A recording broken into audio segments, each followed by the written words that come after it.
Hello दोस्तों, कैसे हैं आप। आज है 25 जुलाई। 25 जुलाई के जितने भी इम्पोर्टेंट करंट अफेयर्स बनेंगे उसे हम इस वीडियो में डिस्कस करेंगे।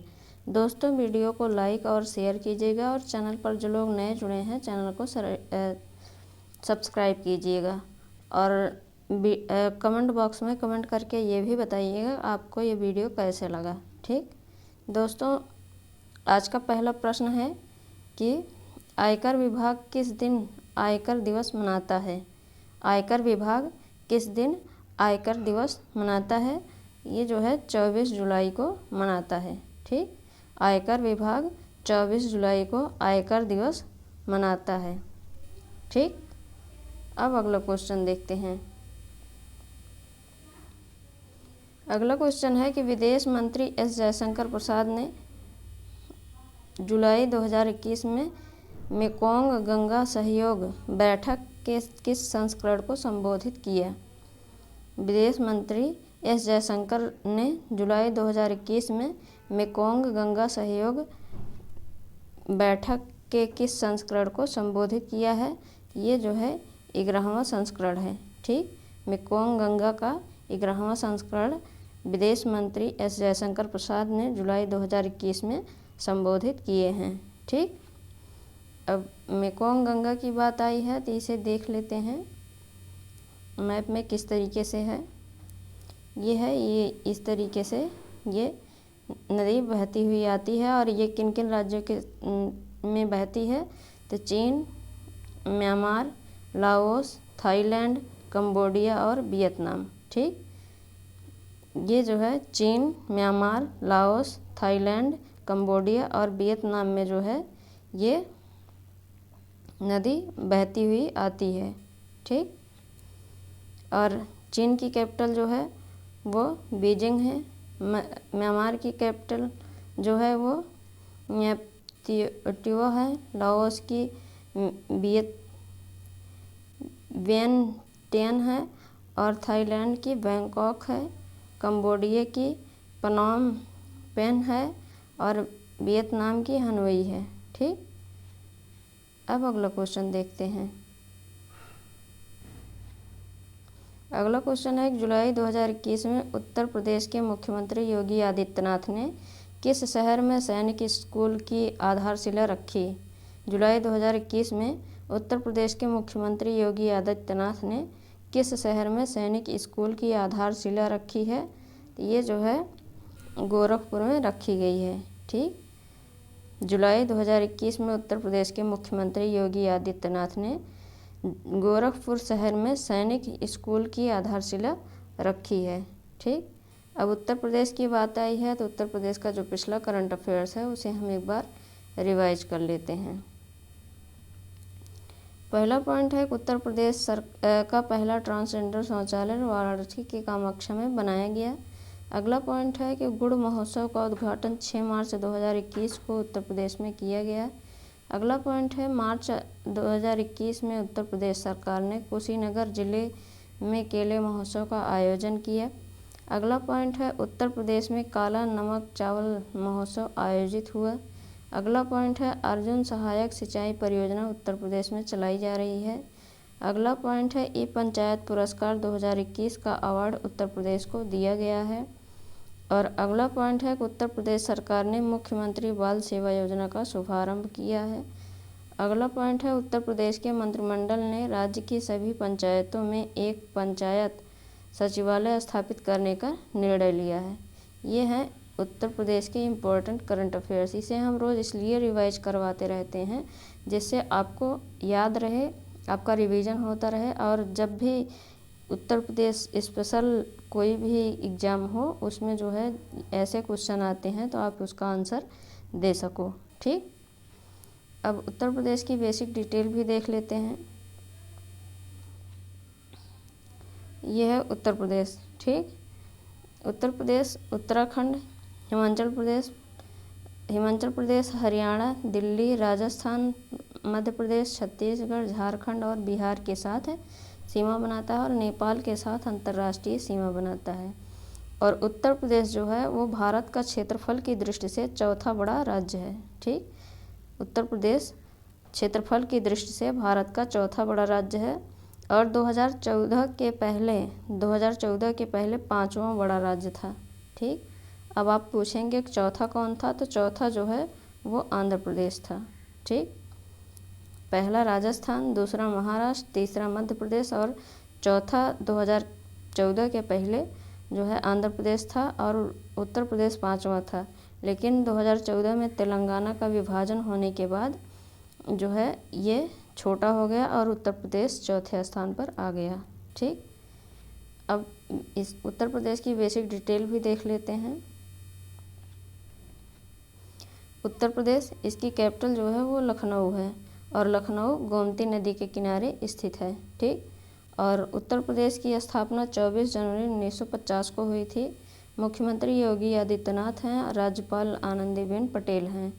उत्तर प्रदेश में 75 जिले हैं। लोकसभा सीट 80 है, राज्यसभा सीट 31 है और विधानसभा सीट 403 है। विधान परिषद सीट 100 है। ठीक, उत्तर प्रदेश के जो चीफ जस्टिस हैं वो मुनीश्वर नाथ भंडारी हैं और इलाहाबाद में हाई कोर्ट स्थित है उत्तर प्रदेश की। ठीक, उत्तर प्रदेश किन किन राज्यों के साथ सीमा बनाता है, तो उत्तराखंड, दिल्ली, हरियाणा, राजस्थान, मध्य प्रदेश, बिहार, झारखंड, छत्तीसगढ़ और हिमाचल प्रदेश। ये 8 राज्य, एक केंद्र शासित प्रदेश दिल्ली और एक देश नेपाल के साथ जो है सीमा बनाता है उत्तर प्रदेश। ठीक, उत्तर प्रदेश में 2 नेशनल पार्क स्थित हैं। कौन कौन से हैं, तो दुधवा नेशनल पार्क और पीलीभीत टाइगर रिजर्व। ठीक, और नेपाल के साथ उत्तर प्रदेश सीमा बनाता है, तो उत्तर प्रदेश के कितने ज़िले जो हैं नेपाल के साथ सीमा बनाते हैं, तो ये 7 ज़िले हैं। ठीक, 7 ज़िले कौन कौन से हैं, तो पीलीभीत, लखीमपुर खीरी, बहराइच, श्रावस्ती, बलरामपुर, सिद्धार्थनगर और महाराजगंज। ये 7 ज़िले उत्तर प्रदेश के हैं। ये इसलिए बता रहे हैं क्योंकि कोई भी एग्ज़ाम यूपी स्पेशल होता है तो उसमें ये जो है पूछा जा सकता है आपसे, और इतनी डिटेल में जानकारी होनी ज़रूरी है। ठीक, अब अगला क्वेश्चन देखते हैं। अगला क्वेश्चन है कि दुनिया का पहला 3D प्रिंटेड स्टील ब्रिज जुलाई 2021 में किस शहर में जनता के लिए खोला गया था। दुनिया का पहला 3D प्रिंटेड स्टील ब्रिज जुलाई 2021 में किस शहर में जनता के लिए खोला गया था। ये जो है एम्स्टर्डम में खोला गया था। ठीक, कहाँ पर खोला गया था, तो एम्स्टर्डम में। ठीक, अब इसके बारे में जान लेते हैं। ये जो है नीदरलैंड की राजधानी है एम्स्टर्डम। ठीक, अब नीदरलैंड को मैप में देख लेते हैं। ये है नीदरलैंड और ये है एम्स्टर्डम। ठीक, नीदरलैंड की कैपिटल एम्स्टर्डम है, करेंसी यूरो है और प्रधानमंत्री जो है मार्क रूटे हैं। ठीक, और नीदरलैंड के साथ कौन कौन सा देश सीमा बनाता है, तो ये है बेल्जियम और ये है जर्मनी। ठीक, बेल्जियम और जर्मनी जो है इसके साथ सीमा बनाते हैं और नॉर्थ सी ये जो है इसके साथ सीमा बनाता है। अब अगला क्वेश्चन देखते हैं। अगला क्वेश्चन है कि कौन सा देश आनुवंशिक रूप से संशोधित गोल्डन राइस के व्यावसायिक उत्पादन को मंजूरी देने वाला विश्व का पहला देश बन गया है। कौन सा देश आनुवंशिक रूप से संशोधित गोल्डन राइस के व्यावसायिक उत्पादन को मंजूरी देने वाला विश्व का पहला देश बन गया है। ये जो है फिलीपींस बन गया है। ठीक, कौन बना है, तो ये फिलीपींस बन गया है। फिलीपींस देश आनुवंशिक रूप से संशोधित गोल्डन राइस के व्यावसायिक उत्पादन को मंजूरी देने वाला विश्व का पहला देश बन गया है। ठीक, अब अगला क्वेश्चन देखते हैं। अगला क्वेश्चन है कि खबरों में रही मीराबाई चानू का संबंध किस खेल से है। खबरों में रही मीराबाई चानू का संबंध किस खेल से है। ये जो है वेट लिफ्टर हैं। ठीक, भारोत्तोलक खिलाड़ी हैं और इन्होंने 24 जुलाई 2021 को टोक्यो ओलंपिक में जो है सिल्वर मेडल जीती हैं। ठीक, अभी इनके बारे में हम आगे और डिटेल में बताएंगे। अब अगला क्वेश्चन देखते हैं।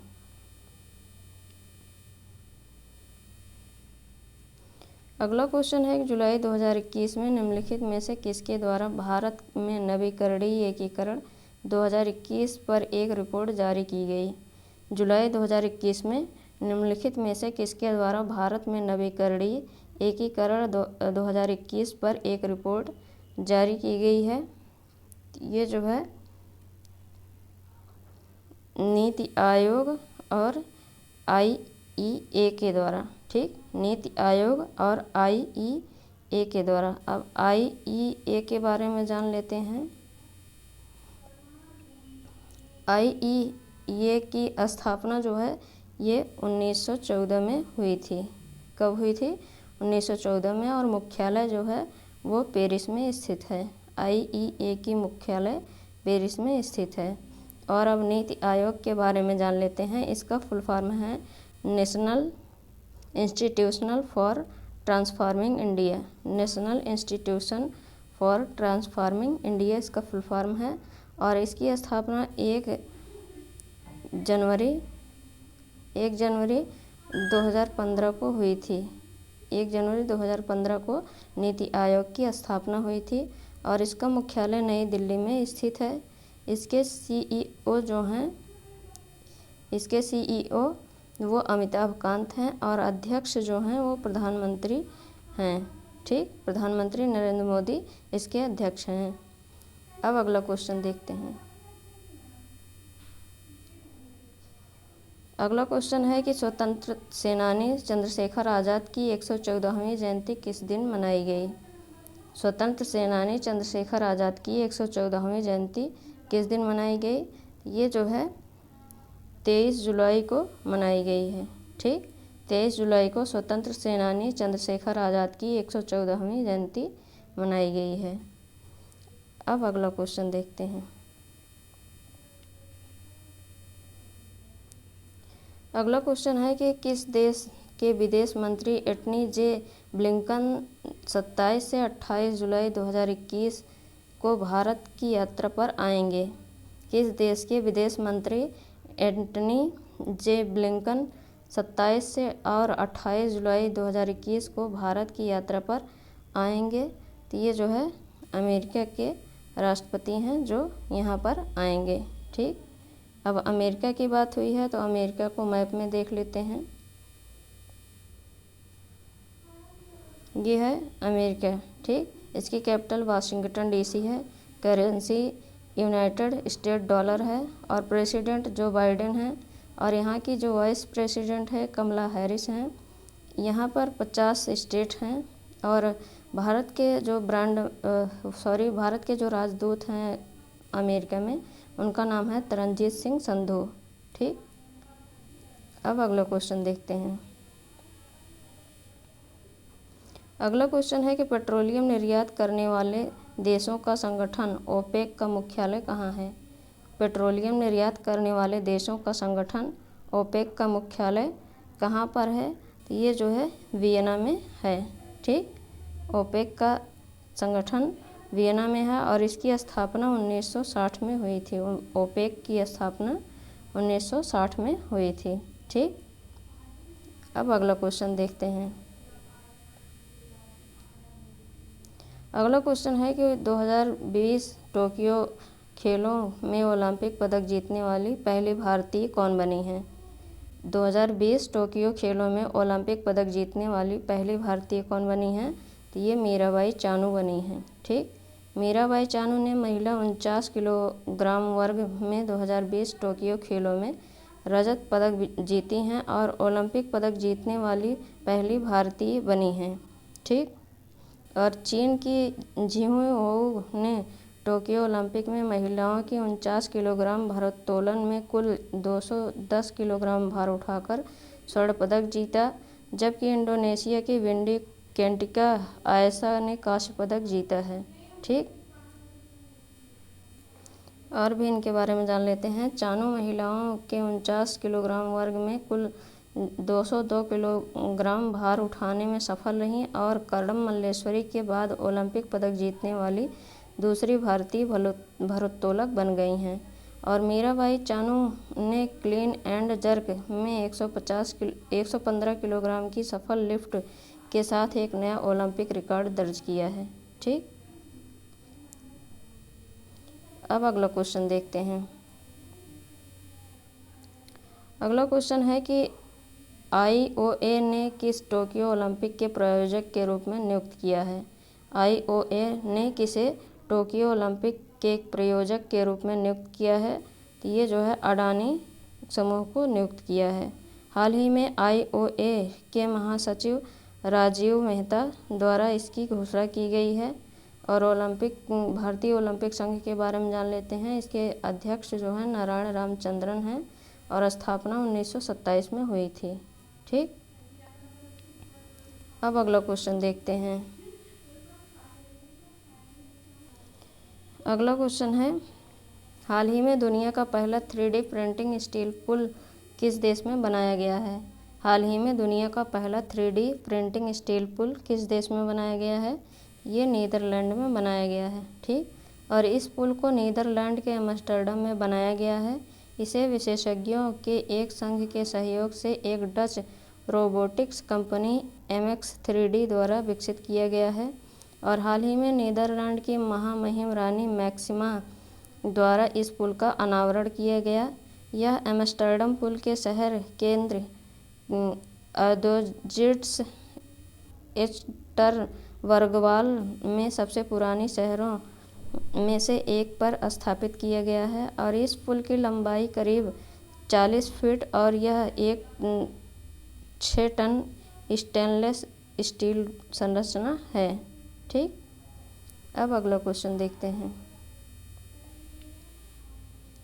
अगला क्वेश्चन है कि किस व्यक्ति को AIFF पुरुष फुटबॉल ऑफ ईयर 2020-21 नामित किया गया है। किस व्यक्ति को AIFF पुरुष फुटबॉल ऑफ ईयर 2020-21 नामित किया गया है, ये जो है संदेश झिंगन को नामित किया गया है। ठीक, और जबकि मिडफील्डर सुरेश सिंह वांगजाम को 2020-21 के लिए emerging player for the year awards के लिए चुना गया है। और अखिल भारतीय फुटबॉल महासंघ के बारे में जान लेते हैं। AIFF का फुल फॉर्म है ऑल इंडिया फुटबॉल फेडरेशन और इसके अध्यक्ष हैं प्रफुल्ल पटेल। स्थापना 23 जून 1937 को हुई थी। मुख्यालय दिल्ली के द्वारका में स्थित है। ठीक, अब अगला क्वेश्चन देखते हैं। अगला क्वेश्चन है कि AIFF महिला फुटबॉल ऑफ द ईयर 2020-21 कौन चुनी गई हैं। AIFF महिला फुटबॉल ऑफ द ईयर 2020-21 कौन चुनी गई हैं, ये जो है नगंगोमा बाला देवी जो है AIFF महिला फुटबॉल ऑफ द ईयर 2020-21 चुनी गई हैं। और बाला फ़िलहाल स्कॉटलैंड में रेंजर्स वीमेंस FC के लिए खेलती हैं और वह यूरोप में एक विदेशी क्लब के साथ एक पेशेवर अनुबंध पर हस्ताक्षर करने वाली पहली भारतीय महिला फुटबॉलर हैं। ठीक, अब अगला क्वेश्चन देखते हैं। अगला क्वेश्चन है कि हाल ही में किसे 2021 से 2025 की अवधि के लिए संयुक्त राष्ट्र कर समिति के सदस्य के रूप में नियुक्त किया गया है। हाल ही में किसे 2021 से 2025 की अवधि के लिए संयुक्त राष्ट्र कर समिति के सदस्य के रूप में नियुक्त किया गया है, तो ये जो है रश्मि रंजन दास को नियुक्त किया गया है। ठीक, और संयुक्त राष्ट्र का समिति को कर मामलों में अंतर्राष्ट्रीय सहयोग पर विशेषज्ञों की संयुक्त राष्ट्र समिति के रूप में जाना जाता है। यह देशों को दोहरे या एकाधिक कराधान के साथ साथ गैर कराधान को रोकने, उनके कर आधार को व्यापक बनाने, उनके कर प्रशासन को मजबूत करने और अंतर्राष्ट्रीय कर चोरी और परिहार को रोकने उनके प्रयासों में सहायता करता है। ठीक, और यूनाइटेड नेशन के बारे में जान लेते हैं। इसकी स्थापना 24 अक्टूबर 1945 को हुई और मुख्यालय जो है USA के न्यूयॉर्क में स्थित है। ठीक, अब अगला क्वेश्चन देखते हैं। अगला क्वेश्चन है कि यूनेस्को ने हाल ही में किस स्थान को विश्व धरोहर स्थलों की सूची से हटाया। यूनेस्को ने हाल ही में किस स्थान को विश्व धरोहर स्थलों की सूची से हटाया है, तो ये लिवरपूल के तट को। ठीक, लिवरपूल के तट को जो है यूनेस्को ने विश्व धरोहर सूची से हटा दिए। और यूनेस्को के बारे में जान लेते हैं। इसका मुख्यालय फ्रांस के पेरिस में है और प्रमुख जो है आद्रे अजोल हैं। स्थापना 16 नवंबर 1945 को हुआ था। ठीक, अब अगला क्वेश्चन देखते हैं। अगला क्वेश्चन है कि भारत की सबसे उम्रदराज छात्र भागीरथी अम्मा जिनका 107 साल की उम्र में निधन हो गया, किस राज्य की निवासी थी? भारत की सबसे उम्रदराज छात्रा भागीरथी अम्मा जिनका 107 साल की उम्र में निधन हो गया, किस राज्य की निवासी थी? ये केरल राज्य की थी।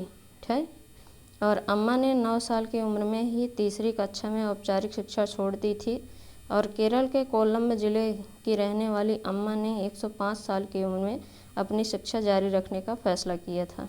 ठीक, और इनका 107 साल में 2 साल बाद, मतलब जब शिक्षा स्टार्ट की उसके 2 साल बाद इनका निधन हो गया। ठीक, अब अगला क्वेश्चन देखते हैं। अगला क्वेश्चन है कि हाल ही में मध्य प्रदेश के किन शहरों को यूनेस्को द्वारा अपनी ऐतिहासिक शहरी परिदृश्य परियोजना के तहत चुना गया है? हाल ही में मध्य प्रदेश के किन शहरों को यूनेस्को द्वारा अपनी ऐतिहासिक शहरी परिदृश्य परियोजना के तहत चुना है? ये जो है ओरछा और ग्वालियर दोनों को चुना गया है। ठीक, ओरछा और ग्वालियर को यूनेस्को की द्वारा अपनी ऐतिहासिक शहरी परिदृश्य परियोजना के तहत चुना गया है। ठीक, और मध्य प्रदेश राज्य में ओरछा और ग्वालियर शहरों को यूनेस्को द्वारा अपनी ऐतिहासिक शहरी परिदृश्य परियोजना के तहत चुना गया है। यह परियोजना वर्ष 2021 में 11 में शुरू की गई थी। ठीक, 21 नहीं 11 है। और भारतीय शहरी वाराणसी और अजमेर सहित दक्षिण एशिया के 6 शहर पहले से ही इस परियोजना में शामिल हैं। ग्वालियर और ओरछा को दक्षिण एशिया के 7वें और 8वें शहरों के रूप में शामिल किया गया है। ठीक, ये डिटेल याद रखिएगा, एग्जाम में पूछा जा सकता है। अब अगला क्वेश्चन देखते हैं। अगला क्वेश्चन है कि हाल ही में किसने भारतीय सेना के स्कीइंग अभियान एरामेक्स 21 के समापन समारोह को संबोधित किया? हाल ही में किसने भारतीय सेना के स्कीइंग अभियान एरामेक्स 21 के समापन समारोह को संबोधित किया है? ये राजनाथ सिंह ने संबोधित किया है। ठीक, एरामेक्स नामक इस अभियान को 10 मार्च को लद्दाख के कराकोरम दर्रे से हरी झंडी दिखाई गई और इसका समापन 119 देशों में 1660 किलोमीटर की दूरी तय करने के बाद 6 जुलाई को उत्तराखंड के मालरी में हुआ। और एरामेक्स 21 को देश और भारतीय सेना में साहसिक गतिविधियों को बढ़ावा देने के लिए हिमालयी क्षेत्र के पर्वत श्रृंखलाओं में आयोजित किया गया था।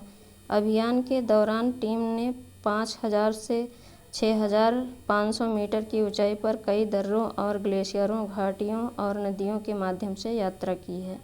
ठीक, अब अगला क्वेश्चन देखते हैं। अगला क्वेश्चन है कि आयकर दिवस कब मनाया जाता है? आयकर दिवस कब मनाया जाता है? ये 24 जुलाई को मनाया जाता है आयकर दिवस। और केंद्रीय प्रत्यक्ष board central board of direct tax ने 24 जुलाई 2021 को 161वां आयकर दिवस मनाया। और भारत में आयकर दिवस हर साल 24 जुलाई को मनाया जाता है क्योंकि सर जेम्स विल्सन द्वारा भारत में पहली बार 24 जुलाई 1980 को आयकर पेश किया गया था और 24 जुलाई को पहली बार 2010 में आयकर दिवस के रूप में मनाया गया था। ठीक, और केंद्रीय प्रत्यक्ष कर बोर्ड के बारे में जान लेते हैं। इसके अध्यक्ष जगन्नाथ विद्याधर मोहपात्रा हैं और स्थापना 1924 में हुई। मुख्यालय नई दिल्ली में स्थित है। ठीक दोस्तों, ये थे हमारे आज के इम्पोर्टेंट करंट अफेयर्स। अब हम कल के प्रश्न देख लेते हैं। पहला प्रश्न है कि किस राज्य के मंत्रिमंडल ने राज्य की सभी पंचायतों में एक पंचायत सचिवालय स्थापित करने का निर्णय लिया है? ये उत्तर प्रदेश ने लिया है। ठीक, अगला प्रश्न है किसने राइडिंग फ्री माई ओलंपिक जर्नी नामक पुस्तक लिखी है? ये इम्तियाज़ अनीस ने लिखा है। तीसरा प्रश्न है, जंगली हाथियों को पकड़ने और छोड़ने के लिए किस राज्य के वन विभाग द्वारा शीघ्र ही एक मानक संचालन प्रक्रिया विकसित की जाएगी? ये तमिलनाडु सरकार द्वारा की जाएगी।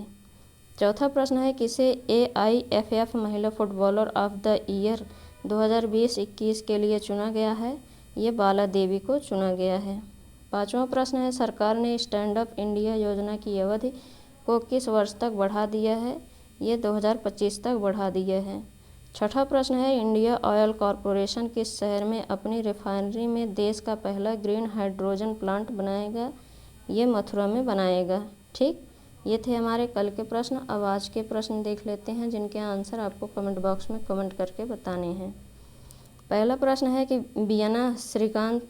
बिनाया श्रीकांत प्रधान को किस देश में भारत के अगले उच्चायुक्त के रूप में नियुक्त किया गया है? दूसरा प्रश्न है, किस राज्य सरकार ने मुख्यमंत्री बाल सेवा योजना शुभारंभ किया है? तीसरा प्रश्न है, किसने bank with a soul equates नामक पुस्तक लिखी है? चौथा प्रश्न है, किस राज्य सरकार ने राष्ट्रीय खेल पदक विजेताओं को सरकारी नौकरी देने का आश्वासन दिया है? पांचवा प्रश्न है, कौन सा राज्य सभी सरकारी सेवाओं में ट्रांसजेंडर समुदाय के लिए 1% आरक्षण प्रदान करने वाला देश का पहला राज्य बन गया है? छठा प्रश्न है, दुनिया में सबसे बड़े तेल आयातक और उपभोक्ता के मामले में भारत का क्या स्थान है? दोस्तों, ये थे हमारे आज के इम्पोर्टेंट क्वेश्चन, जिनके आंसर आपको कमेंट बॉक्स में कमेंट करके बताने हैं। और ये भी बताइएगा कि आपको वीडियो कैसा लगा। दोस्तों, वीडियो को लाइक और शेयर कीजिएगा और चैनल पर जो लोग नए जुड़े हैं चैनल को सब्सक्राइब कीजिएगा। Thank you.